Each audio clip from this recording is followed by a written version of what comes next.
Hello and welcome back to the Death Ray Cat channel.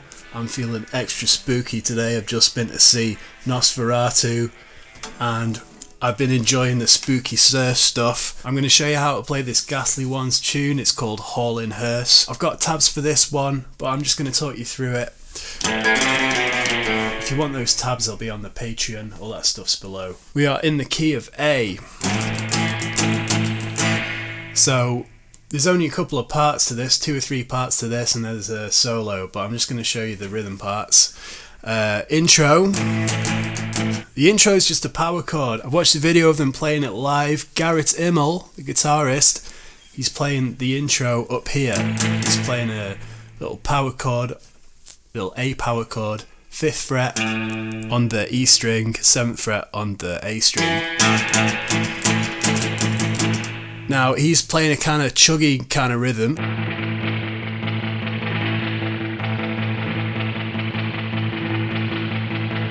It's really fast. You could get away with playing it without playing the skipping notes. And just downstroke it or down up. And then the second part of the intro, we've got this descending lick and it's starting on 5th fret, 2 notes per fret, 5th fret, 8th fret, 7th fret, 6th fret, and repeat.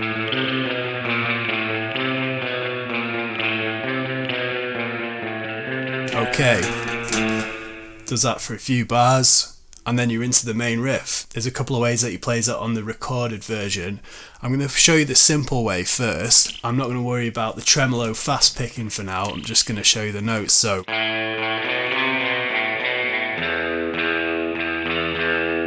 we'll just start with that. It's all on the E and A strings. So we start on the A string with an open A, 2nd fret, 3rd fret, 2nd, and back to open, and then a 2nd fret and open again.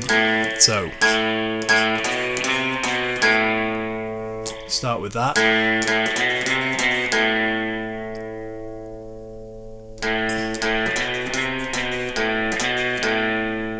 And then we add another 2nd fret and open again there. So I'll play it slowly. Even slower.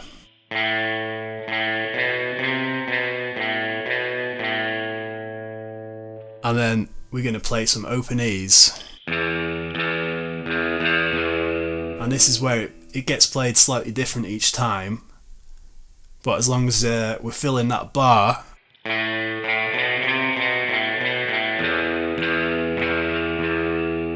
before we get to the next note, which is a G, 3rd fret on the E string. And I'll show you this next little clump here.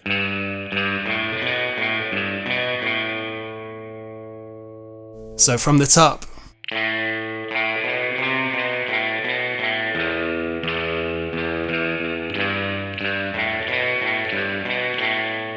that second bit again.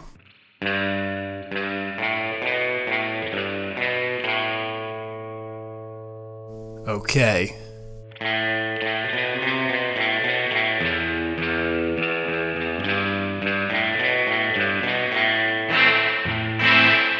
Then we got a little A minor chord here. I'm just playing the A, the D, the G and the B strings. The rhythm on it is kind of funky. The way I think of it is you play the A chord once and then you got time for an up down and then you play the chord again.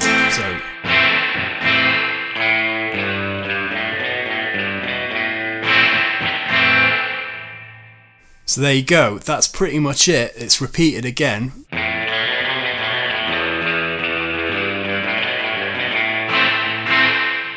That happens twice. I'll just show you the next part and then I'll get into how you can make it a bit more surfy. Next part we've got a G minor, which is playing as a full bar chord. So you get your first finger, you lay it across the 3rd frets there, as much as you can. Then your ring finger's going on the 5th fret of the A string. Your your little finger's going on the 5th fret of the D string. So you've got a bit of a power chord at the bottom, and then your first finger is barring, including that little minor note there. So, there you go, there's a minor bar chord. There's your first one. If you've got a whammy bar, it's a good time to use it. Now we're going to move that entire shape up to the 9th fret. What have we got there? We've got a C sharp minor.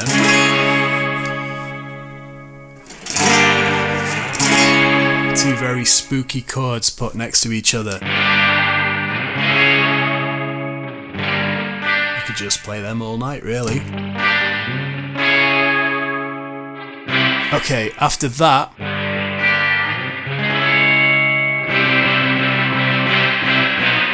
the next chord, we're going to take that shape, move it back one, but we're going to make it a major by adding your middle finger onto the 9th fret on the G string.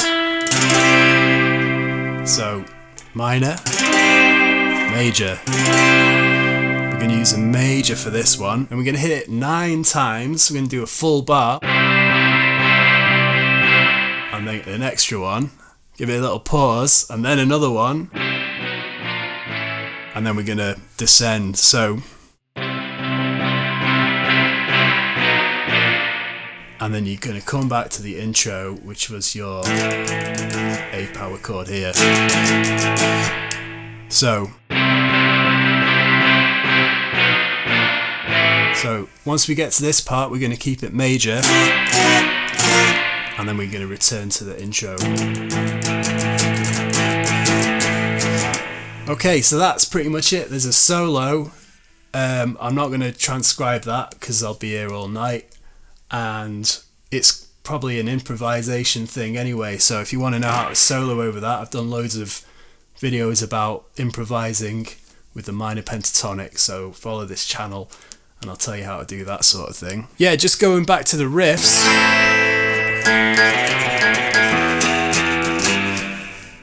When he's playing it in the record and sometimes live, when we get to the G, we'll start that tremolo picking.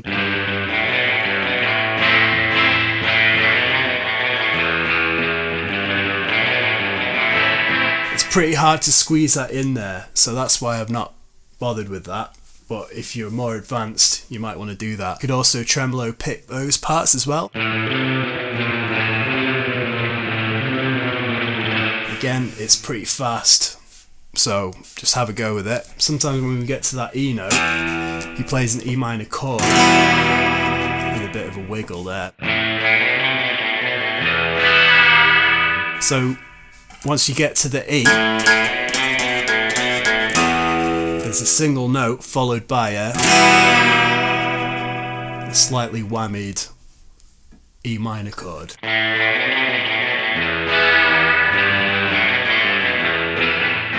it's a little tricky, but it's a lot of fun. So there you go, I hope you enjoyed that. By the way, let's talk about tone. This chap here is going through Fender amps and he's got a spring reverb tank. I do have a Fender spring reverb tank, but the valves need changing, so I can't use it. What I'm using instead is the GarageBand pedal board spring reverb pedal on, and it's just fine. It's pretty sweet, I think. I quite like it. I use it quite a lot. You know, if your real springs are broken, so you might as well use something like that. Pickups, I've got single coil pickups. These are T Almonds by TV Jones, but I think any kind of single pickups would suit this sort of thing. There's some whammy bar stuff on the track, you don't need it, but you're able to do it if you have something like that. This is my Gretsch rat rod going through a Quilter Superblock US and then straight into GarageBand with the spring reverb. And that's it. Hope you enjoyed that. The tabs for that will be on my Patreon. If you like the spooky surf guitar lessons, there's plenty more on this channel, along with rockabilly, punk rock, all that kind of stuff. See you later.